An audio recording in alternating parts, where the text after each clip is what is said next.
आपको आज शुक्रगुजार हूं कि आपने मुझे इस चर्चा में हिस्सा लेने का मौका दिया।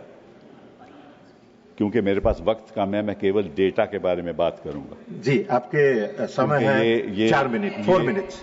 राजनीतिक चर्चा है और इसमें जो सच्चाई है वो इस सदन में आने नहीं वाली। आप पूछते रहेंगे, वो जवाब नहीं कभी देने वाले, तो इस बात को छोड़ दीजिए आप। पहलगाम और सिंदूर की चर्चा क्यों हो रही है?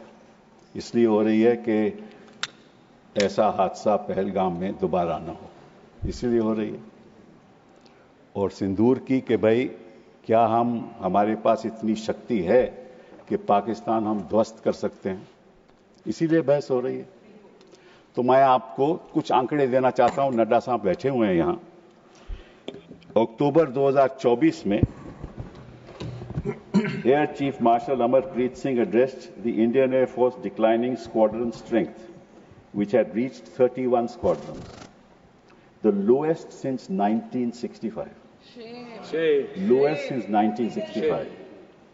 The Indian Air Force is currently operating with 31 squadrons, the lowest count since 65 when India was engaged in a war with Pakistan. We are committed to fighting with whatever we have. This is the state of the Air Force. We are committed to fighting with whatever we have while prioritizing the maintenance of current assets and ensuring personnel are properly trained. This is his concern in 2024. फिर क्या हुआ? आपने Indian Air Chief again said, at the moment we are very badly off. I'm not saying this. At the moment we are very badly off in terms of numbers.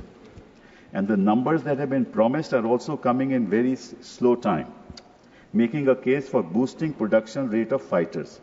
He said that an in-house study conducted by IAF showed that it must induct 2 fighter squadrons every year to cater to the numbers needed. The existing have fleets which will be phased out. Now, what is that existing fleet that is being phased out? Your MiG-21 being phased out. Your MiG-29 being phased out. Your 2000 Mirages being phased out. So what are you left with? Su-30 MKI. Su-30 MKI is what you're left with. And the Rafale aircraft is a 4.5 generation aircraft. The fact is that China is now going to launch a 6th generation aircraft just now in 2025. We are looking for a 5th generation aircraft in 2035. Because the AMCA aircraft will be ready, prototype in 2028, will be in production in 2035. What will we do by then? And this, I'm not saying this. If you are so much concerned about the defense of our country, what have you done in the last 11 years while you were sitting in power? You must answer that. There is no point blaming each other कि वो तो सवाल पूछेंगे और आप कहेंगे हम नहीं बताएंगे। ये तो आपकी राजनीति है। This is your राजनीति। दूसरी बात, एक और बात बताता हूं। HAL ने LCA एयरक्राफ्ट का गठन सोचा था 1984 में। 2001 में अभी तक जहाज तक बना नहीं और 2025 हो गए, एक जहाज नहीं आज तक बना।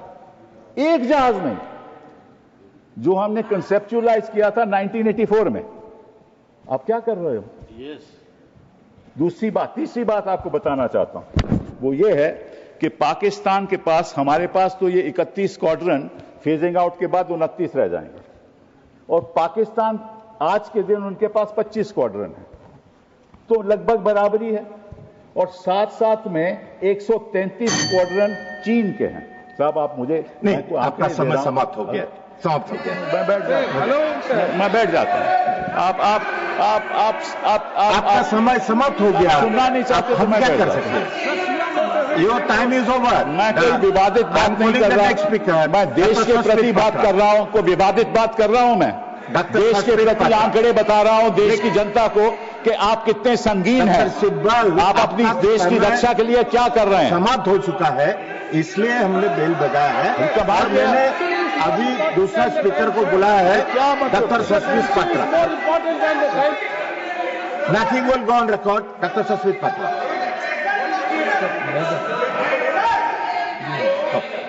सॉरी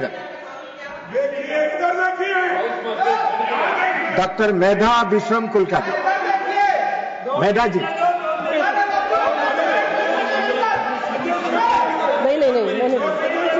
मैं नहीं बोलूंगी। Time is over, nothing is going on record. Mehta ji, no,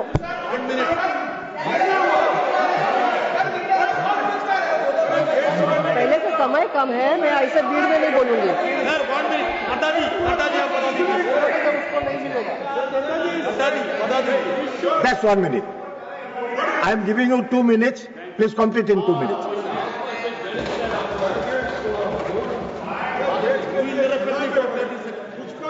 time दे दिया, आप बात बात पर क्यों उठ जाते हैं? आप एलो किया है।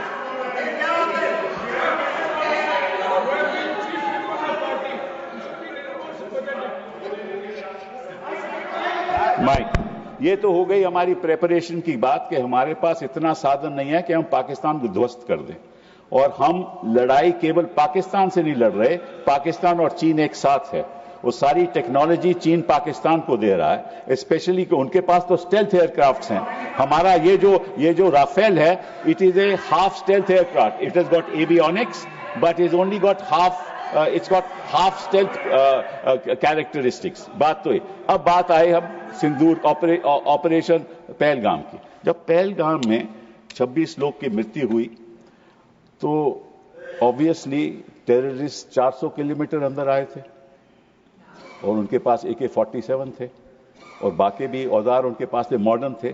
तो किसी को पता नहीं चला, किसी को पता नहीं चला कि 400 किलोमीटर अंदर आके उन्होंने 26 लोगों की हत्या की। पहली बात ये। और वो 1 किलोमीटर थे हमारे स्टेशन, एयर मिलिट्री स्टेशन में, ओनली 1 किलोमीटर अवे। पहली बात ये। दूसरी बात, 8 अप्रैल को गृह मंत्री जी जम्मू कश्मीर गए। वहां उन्होंने लेफ्टिनेंट गवर्नर सिन्हा साहब के साथ मीटिंग की।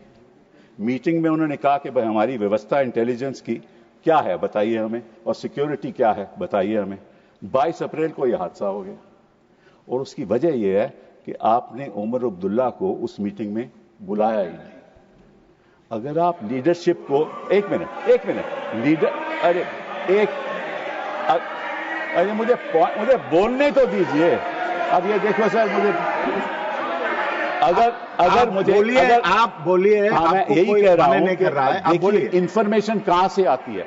इंफॉर्मेशन जनता से आती है। अगर कोई हादसा होने वाला हो, कोई माइक ही बंद कर देते हैं। आप बोलिए, आप बोलिए। मैं और इंफॉर्मेशन कहां आती है कि टेररिस्ट एक्टिविटी होने वाली है? जनता से आती है। जनता कौन है? वहां जम्मू कश्मीर की जनता है।